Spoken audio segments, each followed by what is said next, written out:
You know we have lab bowls. Uh, the we still have some of the old models in bisque.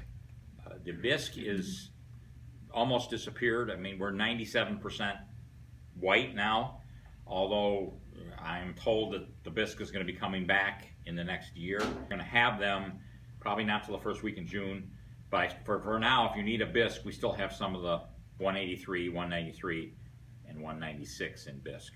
Okay. Again, we're not selling hardly any of them. We have, huh? Julie's got 4 that we need to order. Do it quick. They're just not selling. You know, of course, as soon as we run out, everybody wants them. That's that's the law. We're having very good luck. You know, when we went to when Jim was negotiating with ceramic factories, these come from China. He went to all these factories and said, "Here's what we want: is we want a better bowl. We don't want the cheaper bowl, because right now you can buy bowls they're practically giving them away."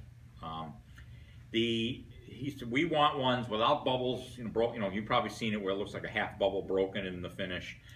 We want it without the sand and dust. A lot of them in China are done. If you get the rainy season, all these things are dried outdoors." In like carports, with a roof over the top, but the walls are open, and so you get dust and all kinds of stuff in them. So he said, we want no bubbles, no dust. We want the finish to go all the way to the top, so your guys don't have to put a big caulking bead on the inside. And we want the glazing to go inside the overflow hole, so that you don't have to use that plastic cap that they give you with it. Okay.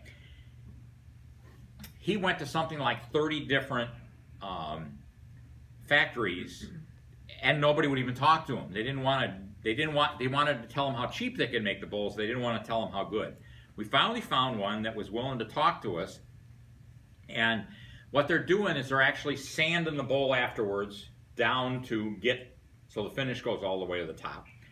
And they're giving us the top inspections, the ones with the best finish. They're inspecting out the dust and they're still making the ones with the dust but they're not selling them to us.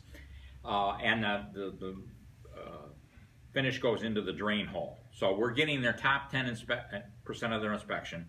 The other issue with lab bowls is the cheap ones they rush the process, and when they rush the process, they jiggle the bowls, and everyone's a different size. They don't all fit. So we've got standards that we're inspected to these standards, so they should all fit. They're not going to be as good as our stainless steel, which are CNC certified, but they will be much closer than what's available on the current market. So the one mess up we did in all these changes is we took the 383, which replaced the 183, is much smaller because we were getting so much requests for smaller vanities, with the 19 and 18-inch vanities. So we made the 383 much smaller than the 183, thinking that was a good thing, and it was, except that we still got a lot of people who wanted the 183 size, because the 193 was too big and the new 383 is too small. So we are coming out with, this month, we're going to get a shipment of, I think they're going to be called a 386, which will be like the 183 size. So we're going to have 4 sizes. We're going to have 3 round and a rectangular by the end of the month, and we're going to have bisque by the end of the month. Okay. Again, we have bisque, but not unlimited quantities.